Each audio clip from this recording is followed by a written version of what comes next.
Hello everyone, and welcome to the Quantpedia Explains Trading Strategies video series. Today, we will talk about the avoiding the forward-looking bias in the data.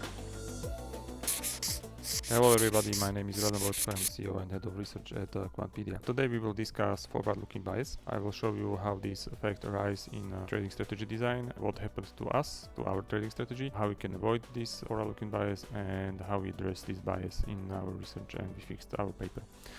So we have an article about that. It's called Our Equity Bear Markets with the Market Timing Strategy, Revisiting Our Research. The article is about the series of articles that we posted in March. Our goal was to construct the market timing strategy that would reliably sidestep the equity market during the bear markets. Each article focused on trading signals based on specific global indicators. It was price-based indicators in part number 1, the macroeconomic based in part number 2, and the yield curve trading in part number 3. All articles are in the description, so you can take a look at them. At the end, we built a trading strategy that could predict the recessions and bear markets in advance, and we built a summary trading strategy. So our strategy used retail sales, industrial production, S&P composite dividends, and as a macroeconomic indicators, treasury spread, and 200-day simple moving average. Now, we are very grateful because the Allocate Smartly, which is the web page dedicated to building tactical asset allocation strategies, was backtesting independently our academic research paper, and they pointed out the limitation in our analysis. So after careful examination, we identified the bias. We use macroeconomic signal based on US S&P composite dividends, and we sourced the data from Robert Shillard website.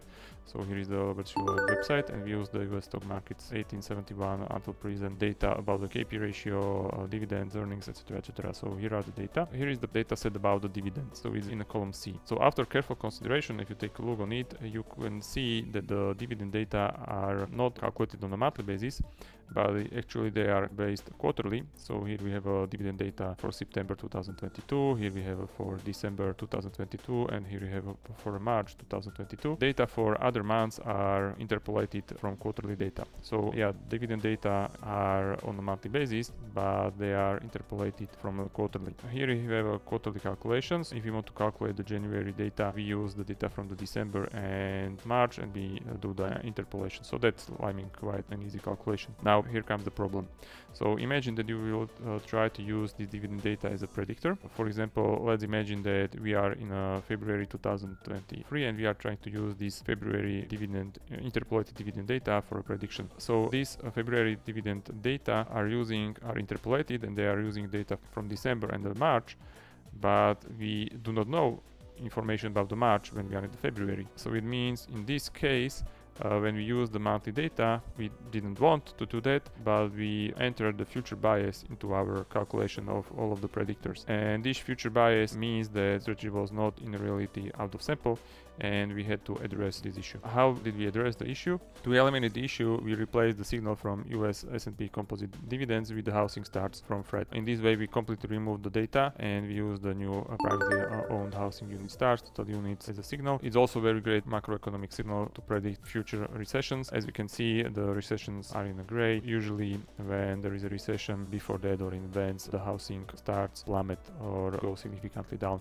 So it can be used very well as another predictor. That's the way how we remove the bias. What is the final trading strategy? So after incorporating the adjustment, the trading rule for our final strategy is as follows.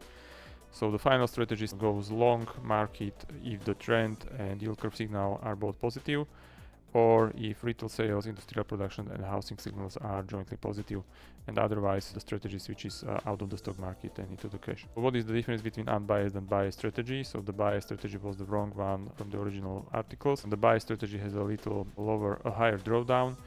The unbiased strategy, so the strategy that uses housing starts instead of dividend signal, has a little smaller annual drawdown, but maximum drawdown and volatility are nearly the same. Sharp ratio is nearly the same. So by changing the predictor, we were able to have nearly the same strategy as well as before.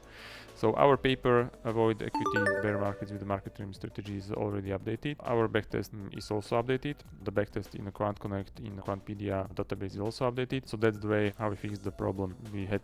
So take care about the data. It's very easy to have a forward-looking bias in your data. It was not our intention, but it happened also to us. and we really pay attention to how we use the data, how we structure the data, how we store the data. We simply didn't realize that the dividend data that are in the Schiller's database are interpolated into monthly basis from the quarterly basis, and therefore when you are in the middle of the quarter you are using actually the data from the future. Once again, pay great attention to how your data are structured to avoid forward-looking bias as we had in our previous version of the paper. That's all from our side. So thank you very much. I hope that you liked the video. As I said, the updated version of the paper is already on SSRN. I hope if you liked us, please give us like and subscribe to our channel, and I hope that you will join me in the next video. Interested? Then pick another video to learn more, or subscribe to Quantpedia Pro and try how our analytics and reporting significantly save time spent on quantitative research.